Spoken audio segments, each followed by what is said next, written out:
21대 국회 첫 국정감사가 오늘부터 시작됐습니다. 여야는 첫날부터 추미애 장관 아들 휴가 연장 의혹, 서해 공무원 피격 사건, 독감 백신 상온 누출 사고 등을 두고 공방을 벌였습니다. 2년 전 잠적한 조성길 전 이탈리아 주재 북한 대사대리가 지난해 7월 극비리에 입국한 것으로 확인됐습니다. 본인 의사와 상관없이 입국 사실이 유출되며 논란이 일고 있습니다. 경찰이 개천절 집회를 봉쇄하기 위해 민간업체에 2억 원을 주고 철제 울타리 10,000개를 빌린 것으로 확인됐습니다. 과잉 대응이라는 비판이 나옵니다. 이낙연 민주당 대표가 BTS 병역 특례에 대해 말을 아끼라며 함구령을 내렸습니다. 하지만 박양우 문화체육관광부 장관은 전향적으로 검토할 필요가 있다고 밝혔습니다. 코로나 치료 중 퇴원을 강행한 트럼프 대통령이 민주당과의 경기 부양안 협상을 대선 후로 미루라고 지시했습니다. 바이든 후보와의 지지율 격차가 16%포인트까지 벌어졌다는 조사 결과가 나왔습니다. 코로나19 신규 확진자가 114명으로 다시 세 자릿수로 올라섰습니다. 추석 연휴 대이동에 따른 감염이 잇따르고 있습니다.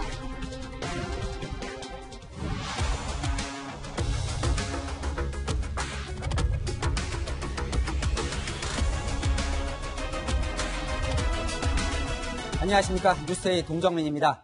오늘부터 21대 국회 첫 국정감사가 시작됐습니다. 원래 국정감사는 야당의 무대로 불립니다. 정부를 매섭게 몰아붙이는 자리니까요. 하지만 과박을 훌쩍 넘긴 이 174석 여당 앞에선 힘을 쓰지 못했습니다. 국회 법제사법위원회 좌석을 보면 보통 여야가 마주보고 앉는데 위원장을 포함해 여당 11명, 야당 7명, 야당석까지 여당이 자리를 차지했습니다. 이 상황이 이렇다 보니 국정감사 증인도 여당이 거부하면 속수무책이었습니다. 맹탕 국감의 우려 속에 첫날부터 고성과 정회는 반복됐습니다. 현장 취재기자 연결해 보겠습니다. 자, 강병규 기자, 이 국회 첫날에 이 증인을 채택하느냐 마느냐를 두고 이 소중한 시간을 허비한 것 같네요. 네, 그렇습니다. 오늘 오전 10시부터 법사위 등 13개 상임위에서 74개 기관을 대상으로 국정감사가 진행됐습니다. 여야는 증인 채택 문제를 두고 곳곳에서 첨예하게 대립했습니다. 국회 법사위는 추미애 장관 아들 휴가 연장 의혹 관련 증인 채택이 무산된 것을 두고 여야 의원들의 고성이 오가면서 본격적인 감사가 1시간 반이나 지연됐습니다. 아무리 민주당이 방탄국회를 한다 그러지만 도대체 우리가 누구한테 묻고 무엇을 감사한다는 말입니까? 국민들이 진짜 피로감을 호소하고 있습니다. 이번 국정감사까지도 우리 법사위에서 추미애 장관 아들 문제로 계속 이렇게 일관해야 되겠습니까? 국회 국방위 소속 국민의힘 의원들은 추미애 장관과 아들 등 10명을 증인으로 신청했지만 민주당이 모두 거부해 채택이 불발됐습니다. 국회 외통위는 북한군에 사살된 공무원의 친형 증인 채택 문제로 한때 파행이 됐다가 강경화 외교부 장관이 유족을 만나기로 하면서 일단락됐습니다. 자, 이 증인과 장관의 태도도 논란이 됐다면서요? 네, 국회 보건복지위 증인으로 채택된 추미애 장관 아들의 주치의가 국정감사 출석을 거부한 겁니다. 국민의힘에서는 동행명령서 발부를 요청하며 이마저도 응하지 않으면 국회 모욕죄로 고발하겠다고 밝혔습니다. 장관 답변 태도를 두고도 논란이 있었습니다. 문재인 대통령의 사저부지 매입 과정에서 농지법 위반이 의심된다는 야당의 질의에 농림부 장관이 지자체 소관이라며 대답을 회피한 건데요. 야당은 영혼 없는 태도라며 비판했습니다. 지금까지 국회에서 채널A 뉴스 강병규입니다. 자, 지금부터는 가장 뜨거웠던 국감 현장으로 가보겠습니다. 먼저 우리 국민이 북한에서 피격을 당할 동안 대체 군은 뭐 하고 있었느냐는 질책이 쏟아졌던 국방위로 갑니다. 이 서욱 국방장관은 실종 첫날만 해도 이 씨의 월북 가능성은 낮다는 보고를 받았다고 밝혔습니다. 이 북으로 넘어갈지 몰랐다는 해명인데 논란이 됐습니다. 최성 기자입니다. 합동참모본부는 북한군 총격에 사망한 공무원 이 씨가 실종 당일만 해도 월북 가능성이 낮다고 판단했습니다. 북으로 갈 가능성이 있느냐 하고 이제 실무진들한테 다 이제 물어봤는데 월북 가능성이 낮다, 없다 이렇게 보고를 받고 다음날 첩보로 이 씨가 북한 해역에서 발견될 때까지 NLL을 넘어갈 줄 몰랐다는 겁니다. 야당은 모든 선박이 들을 수 있는 국제 공용 통신망으로 실종자가 있음을 왜 알리지 않았냐고 지적했습니다. 특권이 있으니까 우리가 실종자가 있다. 혹시라도 북한이 발견하면 우리 협조를 해라. 우리한테 인계해라. 이런 이야기 했어야 되는 거 아니에요? 그거 왜 안 했었어요? 우리가 찾고 있다는 것만 알렸어도 비참하게 총살되는 건 막을 수 있었다는 겁니다. 북한이 그 실종자를 접수했을 때 살해 행위 같은 이런 같은 건 못해요. 목숨을 구하기 가장 적절한 수단인데 이것을 안 했다고. 여당은 군의 민감한 감청 정보가 야당을 통해 공개되는 것을 문제 삼았습니다. 야당 원내대표가 이렇게 국가 기밀을 공공연하게 공표하는 이런 사태에 대해 각종 첩보 그리고 보안 위반 사항에 대해서 여야를 불문하고 그 사항이 식별될 때는 반드시 의법조치해 주시기 바랍니다. 한편 서 장관은 공무원 사살 행위는 포괄적으로 적대 행위라며 모든 책임은 북한에 있다고 강조했습니다. 북한 전통문과 군 발표가 다른 것에 대해선 상부 지시로 총살했다고 판단한 우리 정황이 맞다고 판단했습니다. 채널A 뉴스 최선입니다. 국회 외교통일위원회의 첫날 최대 이슈는 강경화 외교부 장관 남편의 미국행 논란이었습니다. 강 장관은 매우 송구하다고 말하면서도 남편은 말린다고 말려지는 사람이 아니라며 난감했습니다. 이어서 안보겸 기자입니다. 강경화 외교부 장관이 요트 구입을 위한 남편의 미국행과 관련해 거듭 사과했습니다. 국민들께서 코로나19로 인해 해외여행 등 외부 활동을 자제하시는 가운데 제 남편의 해외로 출국한 것에 대해서 경위를 떠나서 매우 송구스럽게 생각한다는 말씀을 드리겠습니다. 강 장관의 사과에도 야당은 남편의 미국 여행을 만류하지 않은 점을 따져 물었습니다. 오래전에 계획됐으면 이미 오래전에 이 상황이 이러니까 자제해달라고 요청을 만류를 했어야 되지 않나요? 만류를 했는데 실패한 건가요? 예, 제가 개인사이기 때문에 말씀드리기 좀 뭐합니다만, 제가 말린다고 말려질 사람이 아니고요. 여당은 강 장관 엄호에 나섰습니다. 장관께서 아까 유감 표명하셨지만 유감과 사과 그 부분과는 별개로 사태는 너무 과한 거기 때문에 좀 당당하게 그 부분에 대해서는 답변을 해주시길 바라고요. 강 장관이 공무원 피격 사건과 관련한 청와대 관계장관 회의에서 소외됐다는 논란도 불거졌습니다. 회의에 참석할 수 없는 입장이라면 차관이라도 대신 참석하는 게 상례 아니겠습니까? 의도적으로 청와대에서 외교부를 패싱한 건 아니겠습니까? 그렇다고는 생각하지 않습니다.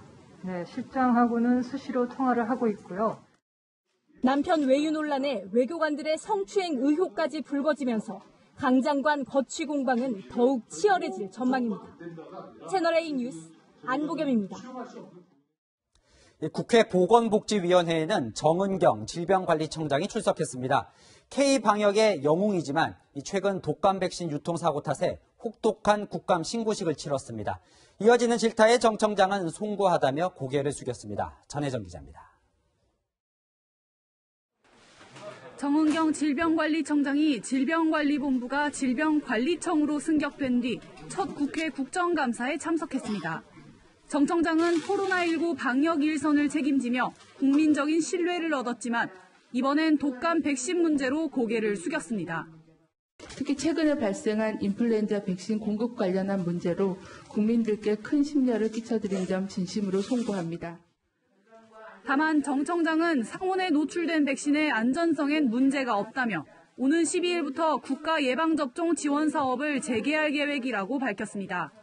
또 독감 백신 이상 반응 사례가 보고된 데 대해선 지속적으로 모니터링하겠다고 밝혔습니다.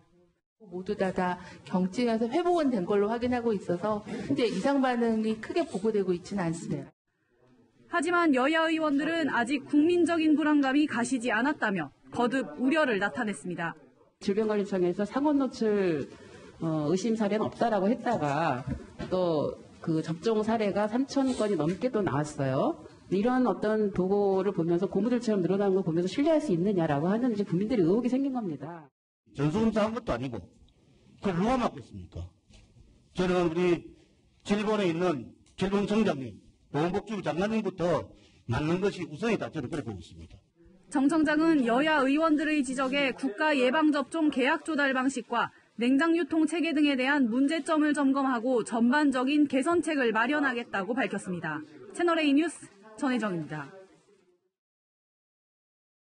지난 개천절 광화문을 겹겹이 봉쇄해버린 경찰의 차단벽. 300대의 경찰버스가 4km를 줄지어 섰고 11,000명의 경찰, 그리고 1,831개의 철제 울타리가 동원됐습니다. 버스와 사람은 경찰 병력이었지만 이 많은 울타리들 어디서 왔을까요? 채널A 취재 결과 2억 원 가까운 돈을 주고 경찰이 사설업체에서 빌려왔습니다. 경찰은 한글날에도 집회가 강행되면 같은 수준의 조치를 하겠다고 밝혔는데 매번 억소리 나는 세금 들여서 울타리를 세워야 할까요? 김민곤 기자입니다. 경찰버스가 광화문 광장을 빼곡하게 둘러쌌습니다. 경찰버스 300대로 광화문 일대의 4km 길이의 차벽을 만든 겁니다. 청계광장에는 철제 울타리가 미로처럼 세워졌습니다. 집회를 통제하기 위해 준비한 철제 울타리는 10,000개가 넘었습니다. 사람의 진입을 막거나 검문을 하는 데 이용됐습니다. 이날 준비한 울타리 중 경찰이 보유한 건 246개밖에 없었고 나머지는 사설업체 8곳에서 빌린 것으로 확인됐습니다. 빌리는데 2억 원 가까이 들어갔습니다. 정치권에서도 과잉 대응이라는 비판이 나옵니다. 헌법상 보장된 집회 시위 그리고 국민의 불편 이걸 뭔가 조금 조화롭게 해야 되는 부분에 대해서 고민을 했어야 되는데 그런 부분이 좀 고민이 없었다 그렇게 생각합니다. 그제 경찰은 철제 울타리 9,000개를 준비했고 이 중 일부만 빌렸다고 밝혔다가 거의 대부분을 빌린 사실이 드러나자 당시에는 수량을 정확히 파악하지 못했다고 설명했습니다. 경찰은 9일 한글날에도 집회를 막겠다는 입장입니다. 일부 단체에서 집회를 강행하겠다 이런 것들이 있어서 만약에 이제 그런 움직임이 계속된다면은 차벽을 설치할 겁니다. 철제 울타리 대여 기간은 개천절 하루뿐이어서 한글날 집회를 막으려면 울타리 대여 비용이 또 들어갈 수 있습니다. 집회를 예고한 8.15 비상대책위원회는 오늘 서울행정법원에 경찰의 집회 금지 통보를 정지해달라는 가처분 신청을 냈습니다. 채널A 뉴스 김민곤입니다. 추미애 법무부 장관 아들의 휴가 특혜 논란. 문제의 휴가 당시 당직이었던 선임 사병의 주장이 나오며 파문이 커졌습니다. 이 당직 사병은 추 장관 아들에게 부대로 복귀하라고 전화를 했다고 주장했지만 추 장관 측은 통화한 사실이 없다. 심지어 이웃집 아저씨의 오해다. 이렇게 말했습니다. 그런데 추미애 장관의 아들도 통화 사실을 인정했다는 전화 녹취 파일이 새롭게 공개됐습니다. 최주현 기자가 보도합니다. 추미애 법무부 장관 아들 서모 씨의 휴가 미복귀 의혹을 제기했던 현모 씨. 현 씨는 2017년 6월 25일 당시 당직 근무를 서며 서 씨와 전화 통화를 했다고 주장했습니다. 15일 당시에 지금 복귀해야 되는데 지금 복귀 안 하고 있는 거 아니냐. 오라고 그렇게 지시를 하니까 이제 와봤다 뭐 이런 식으로 대답을. 그런데 추 장관 아들의 변호인은 지난달 현 씨의 주장을 정면 반박했습니다. 당시 당직 사병과 통화할 일이 없었고 당직 사병이라고 주장한 현 씨와 통화한 사실도 없다는 겁니다. 현 씨가 근거 없는 얘기를 자신이 겪은 일처럼 만들어 옮겼다는 말도 덧붙였습니다. 추미애 장관도 아들과 같은 부대 소속이 아닌 현 씨 주장의 신빙성을 지적했습니다. 그 이웃집 아저씨의 오인과 추측을 기반으로 해서 그런데 추 장관 아들 의혹을 수사한 서울 동부지검은 현 씨 손을 들어줬습니다. 검찰 관계자는 현 씨 측 대리인인 김영수 국방권익연구소장과의 전화통화에서 추 장관 아들이 검찰 조사에서 2017년 당시 현 씨와 전화통화 사실을 인정했다고 말했습니다. 현 씨 측은 검찰 관계자와의 통화 녹음 파일을 SNS에 공개하기도 했습니다. 현 씨는 추 장관과 아들의 변호인을 명예훼손 혐의로 검찰에 고소하기로 했습니다.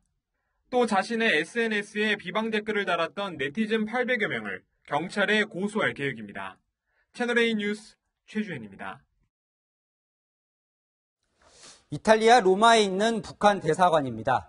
제가 유럽 특파원으로 근무하고 있었던 지난해 1월 3일 조성길 북한 대사대리가 잠적했다는 소식이 전해졌습니다. 당시 현장 곳곳을 취재한 기억이 생생한데요. 이 조 대사대리는 이탈리아 정부가 북한의 핵실험을 규탄하며 이 대사를 추방하면서 사실상 이탈리아 대사관 1인자였습니다. 그런데 임기를 마치고 평양 복귀 직전 그가 사라졌습니다. 이 가족과 베니스 여행을 떠나겠다는 마지막 말을 남기고 말이죠. Detto ciò, si sta girando per far conoscere alla famiglia l'Italia. Però sembra che sia scappato. 이 당시 현지 언론들은 그의 도주에 미국 CIA가 관여했으며 그가 미국행을 원한다고 보도했습니다. 하지만 이 상황은 녹록지 않았죠. 자, 2차 북미 정상회담 협상이 급물살을 타던 터라 미국도 그를 받아들이기엔 부담스러웠을 겁니다. 그가 유럽 제3국 어딘가에 머무르고 있다는 선에서 당시 제 취재는 일단락됐습니다. 그런데요, 그가 생존하고 있는 곳, 바로 대한민국이었습니다. 지난해 7월부터 한국에 와 있었다는 소식인데요. 워낙 고위급 인사라 남북 관계에도 파장이 예상됩니다. 먼저 그가 어떤 과정을 거쳐 입국을 했고 지금 뭘 하고 있는지 유주은 기자가 보도합니다. 지난 2018년 11월 로마 북한 대사관을 나와 돌연 잠적한 조성길 전 이탈리아 북한 대사대리가 한국에 있는 것으로 확인됐습니다. 전해철 국회 정보위원장은 지난해 7월 자진해 한국에 왔고 수차례 한국에 오겠다는 의사를 사전에 확인했다고 밝혔습니다. 지난해 8월 국정원은 조 전 대사대리 소재에 대해 함구했었는데 이태리는 떠났고 신변은 어딘가에서 보호를 하고 있다. 우리 정부가 보호하고 있다고는 얘기를 안 했고요. 이미 국내로 데려와 보호 중이었던 겁니다. 잠적 후 한국으로 오기까지 8개월이 걸렸는데 정보소식통은 추진하던 제3국 망명이 거부됐고 한국행을 설득하기까지 오랜 시간이 걸렸다고 밝혔습니다. 조 전 대사대리는 서방국가 한국 대사관에서 긴급 여권을 만든 뒤 부인 아들과 함께 인천공항으로 들어왔습니다. 네, 외교부가 할 역할은 충분히 했습니다만 상세 내용에 대해서는 말씀드리기가 곤란하다고 답을 드리겠습니다. 대사급 탈북은 1997년 장승길 주 이집트 북한 대사의 미국 망명 이후 20여 년 만으로 김정은 체제에서는 처음입니다. 조 전 대사대리는 국정원의 관리를 받으며 외부 노출 없이 대북 정보 분야에 협조하고 있는 것으로 알려졌습니다. 채널A 뉴스 유주은입니다. 남한에서 국회의원까지 된 태영호 전 주영국 북한 대사관 공사에 이은 조성길 전 대사대리의 한국 망명이 더 주목을 받는 건 북한 외교관을 비롯한 북한 상류층의 동요로 이어질 수 있다는 점입니다. 그의 집안과 전력을 보면 더욱 그렇습니다. 정다은 기자가 자세히 전해드립니다. 조성길 전 이탈리아 대사대리는 엘리트 코스만 밟아온 정통 외교관입니다. 1975년생으로 평양 최고 부촌인 중구역에서 태어난 것으로 전해졌습니다. 평양 외국어대학을 졸업하고 프랑스어, 이탈리어 등 4개국어에 능한 인재로 알려졌습니다. 아버지는 아프리카 대사를 지냈고 장인은 태국 대사를 지낸 평양 유력 외교관 집안 출신입니다. 부인 역시 평양의대를 나와 북한에서도 상류층 금수저로 분류됩니다. 조성길은 2015년 3등 서기관으로 이탈리아에 부임했고 이후 1등 서기관으로 파격 승진해 대사대리 역할을 해왔습니다. 이탈리아의 북한 공관은 김정은 북한 국무위원장 등 최고위층의 사치품, 이른바 1호 물품을 상납하는 임무를 수행하는 것으로 알려졌습니다. 즉 김 위원장의 요트와 와인 등 사치품 밀수 루트와 돈 세탁 과정 등 민감한 정보를 많이 알고 있을 것으로 추정됩니다. 하지만 잘 나가던 엘리트가 돌연 망명한 것을 두고 다양한 해석이 나옵니다.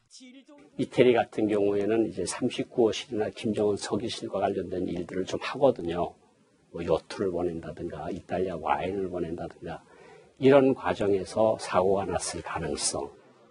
해외에서 정권에 대한 비판 발언을 한 사실이 드러났거나 자녀 교육 등을 위해 북한을 등졌을 가능성도 제기됩니다. 하지만 조 전 대사는 부인 아들과 함께 빠져나왔을 뿐 남겨진 딸은 북한에 강제 송환된 상태입니다. 채널A 뉴스 정다은입니다. 자, 조성길 전 대사대리가 근무했던 이탈리아 북한 대사관 모습입니다. 이 가정집처럼 보이는 이유는 실제로 대사관 겸 직원들의 숙식 공간이기 때문이죠. 혹시나 망명을 할까 직원들이 서로 감시하며 지내던 그곳. 조 전 대사대리는 말씀드린 대로 당시 딸을 남겨두고 아내와 아들만 데리고 탈출했습니다. 홀로 남은 딸은 평양으로 이송된 뒤 아직 행방을 모릅니다. 한때 북한에서 그와 함께 일했던 태영호 의원은 그의 신변이 공개되면서 이 남겨진 딸이 다칠까 우려했습니다. 김윤수 기자입니다. 태영호 국민의힘 의원은 조성길 전 대사 대리를 유능한 외교관으로 평가했습니다. 높은 업무 능력과 지식을 가지고 있는 외교관이고 북한의 일반 집자녀들이 갈 수 없는 그런 특별한 엘리트 코스를 받았고 대단히 상류층으로 이제 분류될 수 있는 그런 인물이라고. 태 의원은 북한 외무성 부국장이었을 때 함께 일한 동료라면서 조 전 대사 대리를 20년 지기 친구라고 소개하기도 했습니다. 태 의원은 과거 인연을 소개하면서도 조 전 대사 대리의 현재 근황에 대해선 전혀 알지 못한다고 선을 그었습니다. 한국 망명 사실이 알려진 것에 대해선 북한에 남겨진 조 전 대사 대리의 가족들이 위험해질 수 있다고 우려했습니다. 북한은 외교관이 해외에서 근무지를 탈출하면 도주자, 이탈자로 분류하지만 한국으로 망명할 경우엔 배신자, 변절자로 규정한다는 겁니다. 그 딸이 북한으로 끌려가 있는 그런 아주 특수한 이제 상황. 그리고 조성길 부부가 지금 소재가 어디냐에 따라서 북한에 있는 친척들과 혈육에 대한 처벌 수위가 달라지거든요. 태 의원은 그러면서 조 전 대사대리 가족들의 안전과 관련된 문제인 만큼 언론 노출 등을 자제해 주길 바란다고 당부했습니다. 채널A 뉴스 김윤수입니다. 오늘 국내 코로나19 신규 확진자는 114명입니다. 다시 세 자릿수로 늘어났는데 우려했던 추석 연휴 가족 간 감염이 속출했습니다. 배영진 기자입니다. 오늘 경남 지역에서 발생한 코로나19 확진자는 1명. 양산에 거주하는 60대 여성입니다. 이 지역에서 지역 감염으로 인한 확진자가 나온 건 12일 만입니다. 추석을 맞아 경기도에 사는 아들 가족 4명이 여성의 집을 찾았는데 아들이 경기도로 돌아간 뒤 확진 판정을 받은 데 이어 접촉자로 분류된 여성 역시 양성 반응이 나왔습니다. 1일 약간의 미열이 있었고 2일 발열 등의 증상이 있었습니다. 선후 관계에 대해서는 현재 조사 중에 있습니다. 전북 임실에서 서울로 역기성했던 80대 여성도 코로나19에 감염됐습니다. 아들 집에 머무르다 지난 5일 임실로 돌아온 뒤 이상 증세를 느껴 검사한 결과 양성이 나왔고 아들도 다음날 확진 판정을 받았습니다.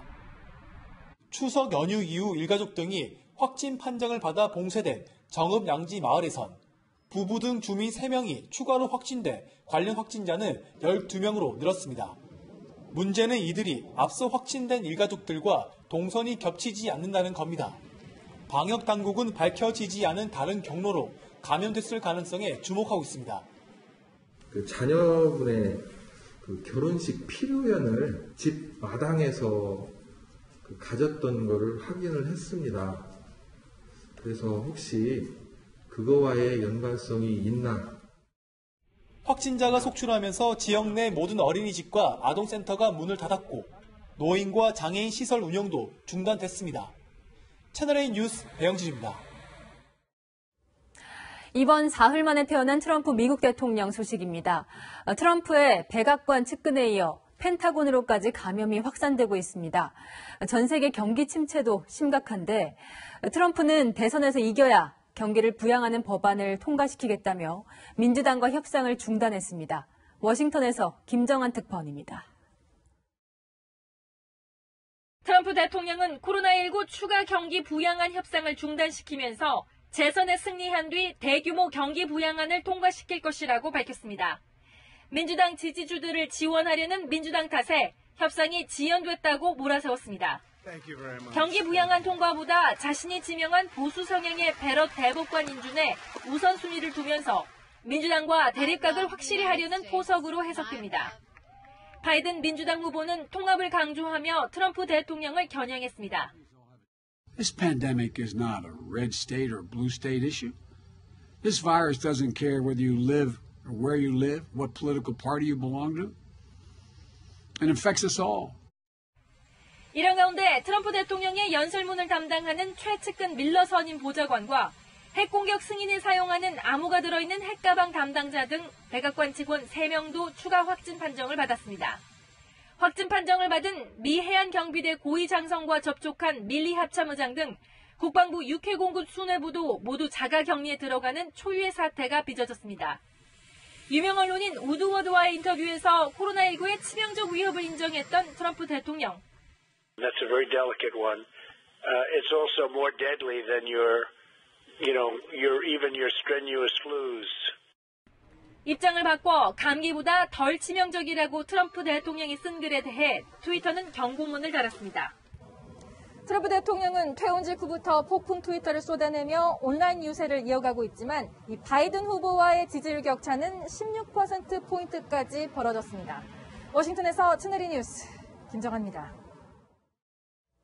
자, 트럼프는 코로나가 감기보다 덜 치명적이라고 말했지만 코로나19 증세를 두 번째 겪는 20대 미국인 환자가 두 번째엔 고통이 훨씬 심각하다는 생생한 투병기를 내놨습니다. 윤수민 특파원이 보도합니다. 지난 3월 코로나19에 감염됐던 29살 변호사 조던 조지. 2달 만에 간신히 감염 이전의 건강을 회복했지만 7월 초 다시 걸렸습니다. I kind of had this feeling in my mind like this shouldn't be happening to me because I'm young and I'm okay. 1차 감염 때보다 고통은 더 컸습니다. 고열과 호흡곤란과 같은 1차 때 증세만이 아니라 극심한 피로와 식욕 저하로 4주간 누워서 지내야 했습니다. I was having really difficult time walking, standing, and as the week progressed, my breathing symptoms became worse. 이번엔 왼쪽 폐의 손상도 확인됐습니다. I developed severe chest pain with breathing and coughing on the left side and a feeling of tightening, almost like something was grabbing on and squeezing. 재감염인지 완치되지 않은 상태에서 다시 증세가 나타난 것인지에 대해 연구가 진행되고 있습니다. 전문가들은 수두 바이러스처럼 몸에 잠복한 코로나19 바이러스가 다시 증상을 유발했을 수 있다고 보고 있습니다. So it's really going to be these studies focused on what's happening at the immune system level to determine whether or not reactivation versus reinfection is occurring. 바이러스가 다시 검출됐다고 해서 모두 재감염으로 이어지는 건 아니지만 면역력이 떨어져 재감염될 수 있다는 주장이 학계에서 나옵니다. 미국 캘리포니아에서 채널 A 뉴스 윤수민입니다.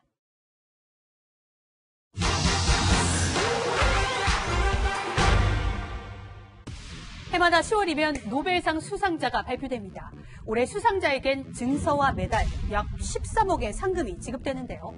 상금의 규모 그때그때 다르다는데 이유가 뭔지 알아봤습니다. 노벨상의 상금은 알프레드 노벨의 유산을 노벨재단이 1년 동안 운용한 이자 수입에서 나오는데 재단 규칙에 따라서 이자 중에 60% 이상을 상금으로 지급합니다. 배트맨이 지난해 노벨재단의 보고서를 살펴봤는데요. 주식과 헤지펀드, 또 부동산의 투자에 수익을 얻었습니다. 경제가 어려우면 상금도 영향을 받습니다. 그래프를 볼까요? 해마다 상금의 가치가 변했죠. 2012년엔 금융시장의 위기로 상금이 20% 삭감됐습니다. 왜 이렇게 운영되는 걸까요? 노벨이 남긴 유언에 답이 있습니다. 실제 유언장입니다. 노벨은 안전한 증권에 투자해서 이자를 상금으로 분배하라고 썼는데 경제가 발전하면서 1950년대 스웨덴 정부의 허가를 받아서 주식 등의 투자가 가능해졌습니다. 매년 경제 상황에 따라서 이자 수익이 달라지는 거죠. 이 상금의 출처가 다르기도 합니다. 메달을 볼까요? 왼쪽은 일반적인 노벨상이고 오른쪽은 경제학상 메달인데 모양이 다르죠. 경제학상은 스웨덴 중앙은행의 창설을 기념해서 뒤늦게 만들어져 상금은 은행 기금에서 지급됩니다. 그렇다면 국내의 경우 노벨상 받으면 세금 내야 할까요? 아닙니다. 2000년 김대중 대통령의 노벨평화상 수상 직후 국세청 자료를 찾아보니 노벨상은 비과세라고 공지했습니다. 소득세법에 따라 노벨상이나 국제기관 상금은 세금이 제외됩니다. 노벨상을 받는다면 어떤 기분일까요? Terrified, happy, thrilled. You know, my jaw just dropped and I didn't really, words weren't coming out. 학문의 가치는 값으로 매길 수 없겠죠. 이 밖에도 궁금한 점은 팩트맨 많은 문의 바랍니다. 추석날 10대가 운전한 무면허 렌터카에 20대 여성이 치여 숨지는 사건이 있었습니다. 숨진 여성은 세계적 안무가를 꿈꾸고 있었습니다. 명절이 가장 슬픈 날이 돼버린 유가족을 공국진 기자가 만나봤습니다.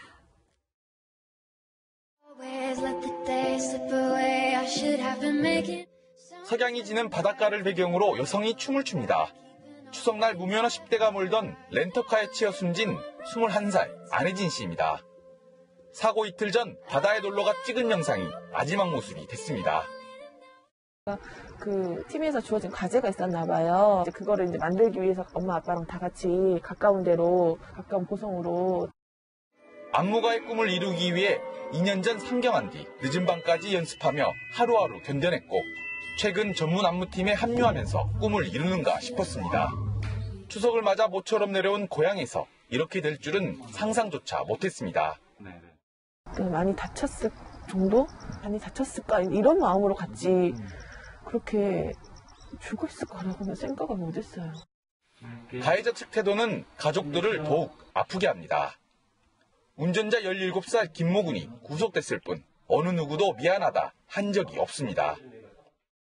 다 자녀 키우는 마음일 텐데 어떻게 이렇게 아무 미안하다는 말 한마디 없는지. 경찰 조사에서 김 군은 SNS를 통해 만난 20대 남성 명의로 차를 빌린 것으로 드러났습니다. 무면허 운전과 렌터카 불법 대여에 대한 엄벌을 촉구하며 유족들이 올린 청원엔 15만 명 이상이 동의했습니다.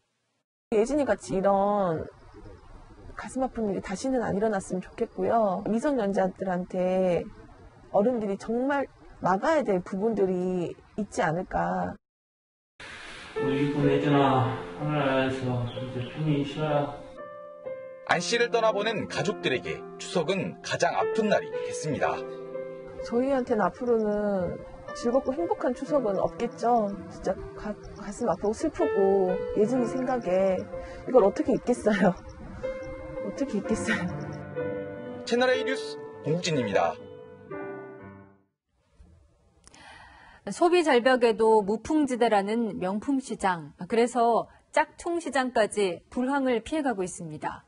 1,300만 원이나 주고 가짜 가방 누가 살까 싶으시겠지만 회원제로 은밀하게 운영되는 사이트에서 부유층을 상대로 팔리고 있었습니다. 박정서 기자입니다. 창고 한쪽이 종이 상자로 빼곡히 차 있습니다. 해외 유명 명품업체의 로고가 똑같이 박힌 이 신발들은 진짜가 아닌 이른바 짝퉁 제품입니다.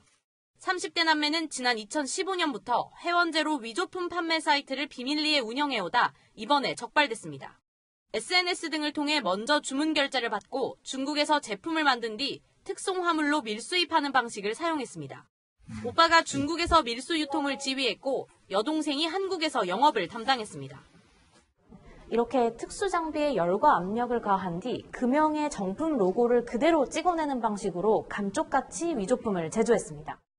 특 S급을 내세우면서 정품이 1억 1,000만 원 정도 하는 에르메스 가방을 1,300만 원에 팔기도 했습니다. AS 등을 철저하게 해준다고 입소문이 나면서 회원 규모는 2,300명으로 늘었습니다. 웬만한 명품보다 비싼 짝퉁의 주요 고객은 현직 의사나 대학 교수, 전문직 등 부유층 여성들이었습니다. 액세서리 부분까지 치밀하게 제작을 했기 때문에 다른 일반 짝퉁에 비해서 훨씬 고가로 판매되었고 부유층들의 만족도가 상당히 있었던 것으로 판단이 되고 있습니다. 국내에 유통된 짝퉁만 정품 시가로 모두 290억 원 상당에 이릅니다. 이들 남매는 이렇게 번 돈으로 포르쉐와 벤츠 등 고가 수입차 3대를 굴리는 등 호화 생활을 했습니다. 관세청은 이들을 관세법과 상표법 등 위반 혐의로 검찰에 넘기고 중국 제조 공장의 위치를 파악해 추가 단속할 방침입니다. 채널A 뉴스 박정서입니다. 이제 마스크는 필수지만 모두가 마스크를 쓴 세상이 유독 막막한 사람들이 있습니다. 청각 장애인들에게 마스크 세상은 음소거 상태나 다름이 없지요. 권솔 기자의 현장 카메라 시작합니다. 입모양을 봐야만 겨우 대화가 가능한 사람들, 바로 청각장애인입니다. 그런데 코로나19 예방을 위해 이렇게 마스크로 입을 꼭꼭 가리다 보니 일상에서 더 큰 불편을 감수할 수밖에 없다고 합니다. 어떤 상황인지 현장으로 가보겠습니다.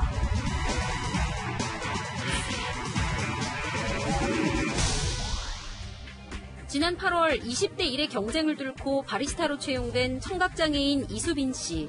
고객님, 음료 내자 나왔습니다. 맛있게 드세요.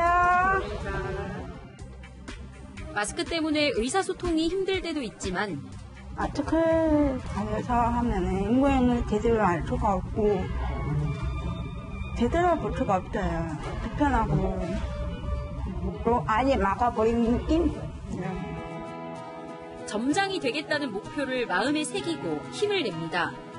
엄마도 할 수 있다. 청각장애인들이 할 수 있다. 똑똑하다. 그런 힘을 심어주고 싶어서. 일이 끝나자마자 찾은 곳은 어린이집. 두 딸이 달려나옵니다. 오늘 어린이집 어땠다? 수업 끝나고 수지, 수아는 농인 부모에게서 태어났지만 말하고 듣는 데에는 지장이 없는 자녀 호답니다. 아직 수어가 서툰 둘째와 대화하려면 잠시 마스크를 내려야 합니다. 부모님하고 그 표정 같이 볼 수 있으니까 이해가 빨라요. 그래서 마스크를 조금 내려놓고 무슨 말인지 보고 아, 예, 구나. 그 다음에 마스크 끼고 이렇게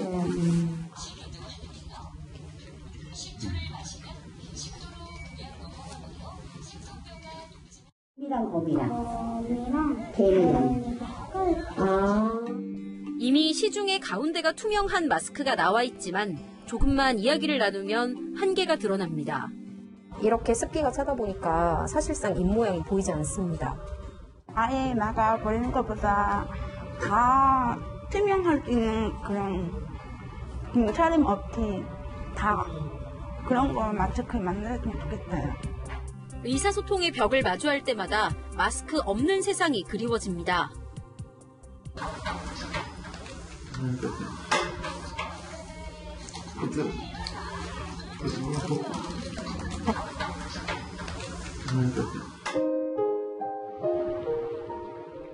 국립서울농학교 3학년 박세현, 남지원, 손효연 학생. 대학 수시 원서 접수를 마치고 운전면허 시험에 도전했습니다. 면허를 따고 나서 운전을 많이 하기, 친구들이랑 같이 운전하고 이제 추억을 많이 남기고 싶어서. 마스크 때문에 괜한 오해를 사 마음 아픈 일도 있지만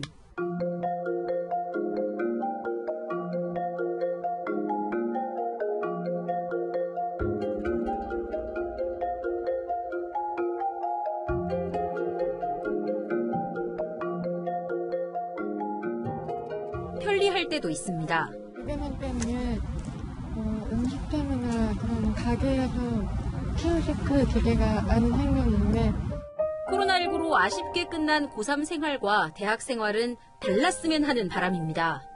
여행을 다니거나 이제 조금 자기 개발 도종주나 아니면은 운전을 좋아하다 보니까 다른 면허도 따올까 생각 중이긴 해요. 코로나 시대를 살아가는 새 학생도 투명 마스크에 대한 바람은 한결같습니다. 모두가 불편을 감수하는 요즘, 이들도 전하고 싶은 말이 있습니다. 코로나 때문에 우리 모두 힘들지만 앞으로 힘냅시다. 현장 카메라 권솔입니다.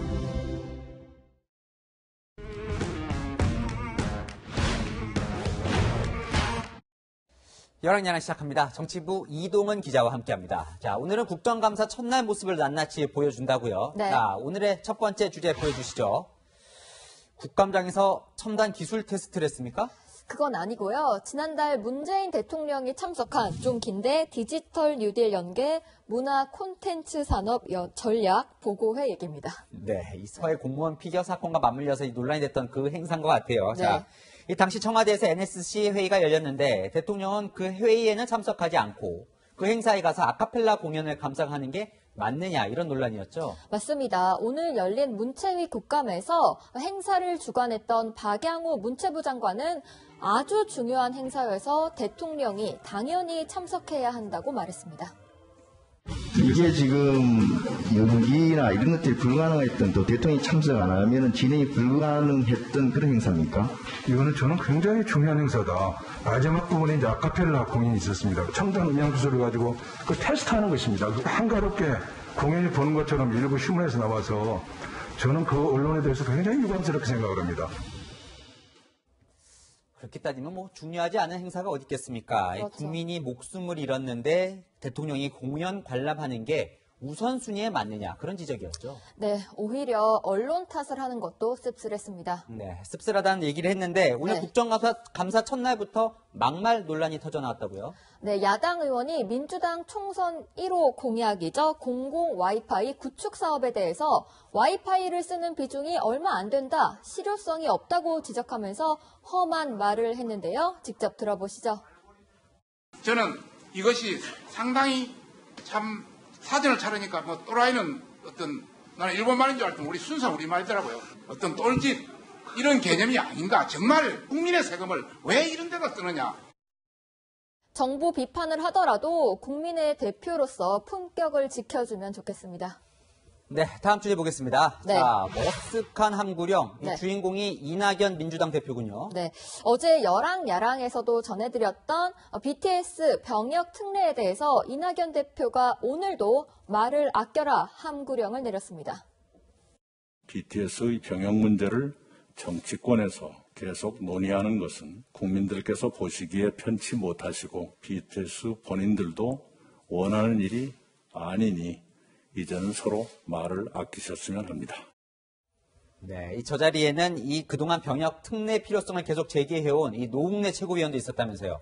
네. 공개 경고를 한 셈이군요. 그렇습니다. 병역에 민감한 20대 청년층에서 이제 불만이 나오니까 발언에 신중할 것을 주문한 건데요. 그런데 불과 몇 시간 만에 머쓱해졌습니다. 국정감사장에서 이런 말이 나왔기 때문입니다.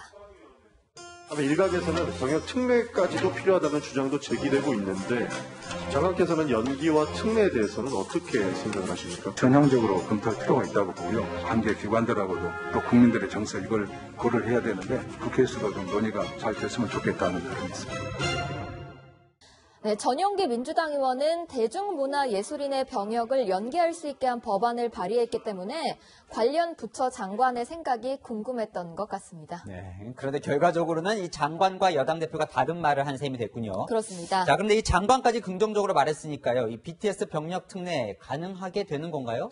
주무 부처인 국방부 장관 생각도 들어봐야 되고 네. 국민 여론도 수렴해야 되기 때문에 좀 지켜봐야 할 것 같습니다. 자, 그렇군요. 자, 국감마다 네. 깜짝 스타가 나오잖아요. 네, 저도 누가 어떤 활약을 할지 궁금한데요.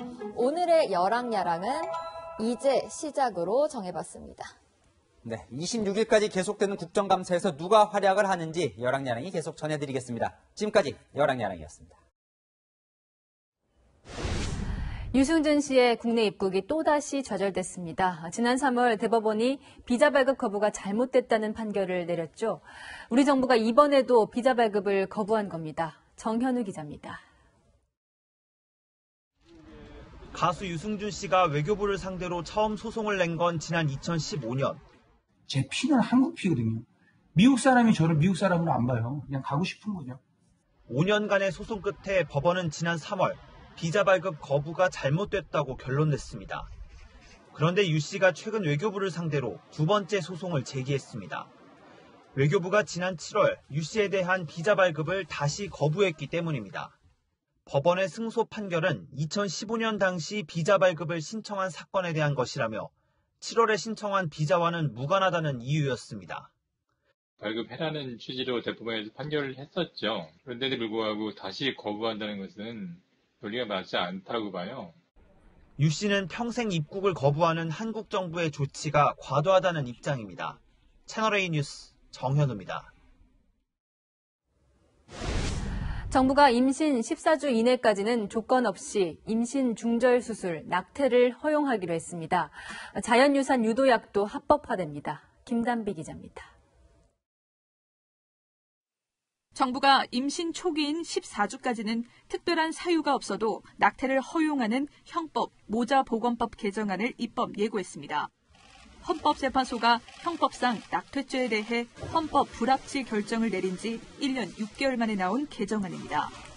자기 낙태죄 조항은 과잉금지 원칙을 위반하여 임신한 여성의 자기 결정권을 침해하므로 헌법에 위반됩니다. 현행법은 본인이나 배우자에게 전염성 또는 유전성 질환이 있을 경우 강간에 따른 임신 또는 출산으로 산모가 위험해질 경우에 한해 배우자 동의를 전제로 낙태를 허용해왔지만 앞으로는 14주 이내까지는 이러한 사유가 없더라도 낙태가 가능해집니다. 임신 중기에 해당하는 15주에서 24주 이내라도 아이를 기를 수 없는 사회 경제적 이유를 소명하면 낙태를 허용하기로 했습니다. 만 16세 이상의 미성년자도 법적 대리인 동의 없이 수술을 받을 수 있습니다. 이번 개정안에는 자연유산 유도약물의 처방도 합법화하는 내용이 포함됐는데 오남용에 대한 우려의 목소리도 있습니다. 어떤 낙태도 될 수 있다는 잘못된 메시지가 가면 오남용이 반드시 될 수밖에 없겠죠. 산부인과 입장에서는 정신과의 약처럼 병원에서 처방할 수 있도록 그렇게 하는 게 가장 바람직할 것 같아요. 하지만 낙태죄 전면 폐지를 주장해온 여성단체는 임신 주수에 따라 낙태 허용 요건을 결정짓는 것에 반대하고 반대로 여성 교수 174명은 공동 성명을 통해 이번 개정안은 태아 살인 행위를 정당화하는 법안이라며 입법 철회를 요구했습니다. 의료계 일각에선 24주 이후라도 의학적 판단에 따라 낙태를 허용하는 예외 조항을 둬야 한다는 주장도 있어 치열한 논란이 예상됩니다. 채널A 뉴스 김담비입니다.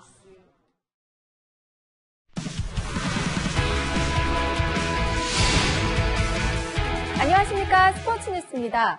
프로야구 서울 라이벌 두산과 LG가 가을 티켓을 놓고 엎치락 뒤치락 치열한 경쟁을 계속하고 있습니다.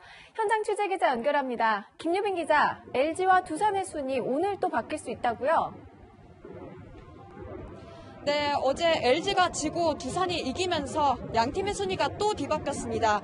이제 두산이 4위, LG가 5위인데요. 당장 오늘 경기 결과로도 양팀의 순위는 또 뒤바뀔 수 있는 상황입니다. 오늘 잠실에서는 LG와 삼성이 1대1 동점 상황입니다. LG에겐 어제 패배가 뼈아팠습니다. 박용택의 2,500안타 대기록이 나온 날 연장 혈투에서 무너졌습니다. 많이 아쉬웠죠. 네, 많이 아쉽고 사실 좀 잠도 잘 안 오더라고요. 네. 조금만 못하면 진짜 가을 야구까지도 위험한 지금 그런 상황이기 때문에. 반면 두산은 박건우의 홈런 2방으로 4연승을 질주하며 LG를 끌어내고 4위로 올라섰습니다. 여기에 롯데와 기아가 공동 6위로 바짝 두 팀을 위협하고 있어 경쟁 구도는 한층 복잡합니다. 2위 KT부터 6위까지는 불과 5게임 차에 불과해 어느 팀도 가을 야구를 장담할 수 없습니다. 프로야구는 30일 정규 시즌을 끝내고 다음 달 1일부터는 포스트 시즌에 돌입합니다. 혼전의 가을 야구 5강 경쟁, 과연 마지막에 오는 자는 누가 될까요? 지금까지 잠실에서 채널A 뉴스 김유빈입니다.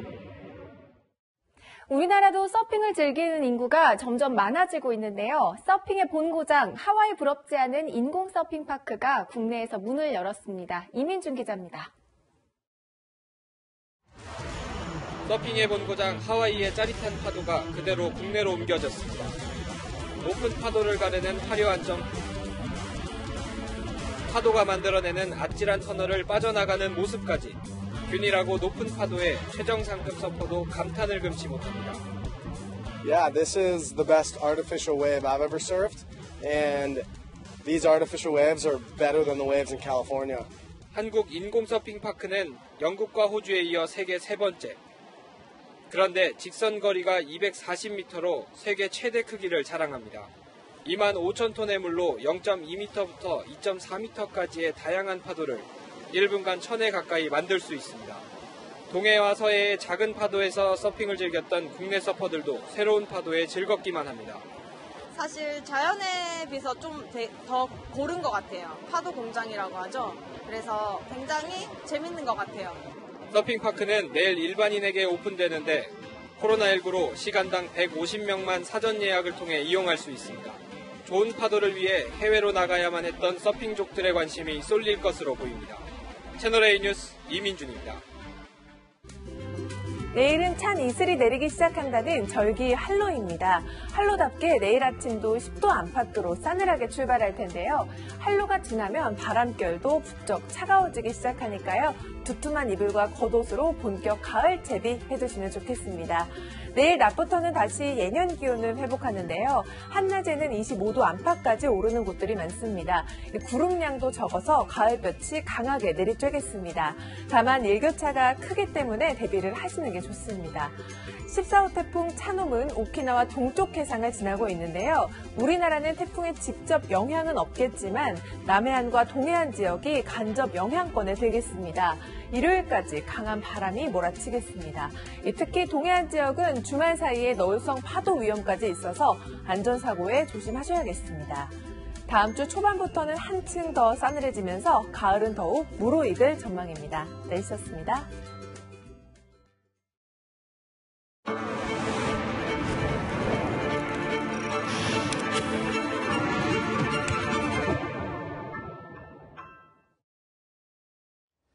국정감사 첫날 센 여당의 힘에 저희도 주목을 했지만 그 이면에는 무기력한 야당 국민의힘이 있었습니다. 새로운 이슈 발굴도 장관들이 꼼짝 못할 날카로움도 없었습니다. 그런데요, 의석수 103석은 어디 작은 숫자던가요? 이 선거 때 투표자 10명 중 4명이 찍은 정당인데요. 내가 낸 세금 제대로 쓰이는지, 국정 누수는 없는지 잘 챙기라는 한 표 한 표였습니다. 언제까지 이 숫자 탓만 할 건지요. 오늘 뉴스 여기서 마칩니다. 내일도 뉴스입니다.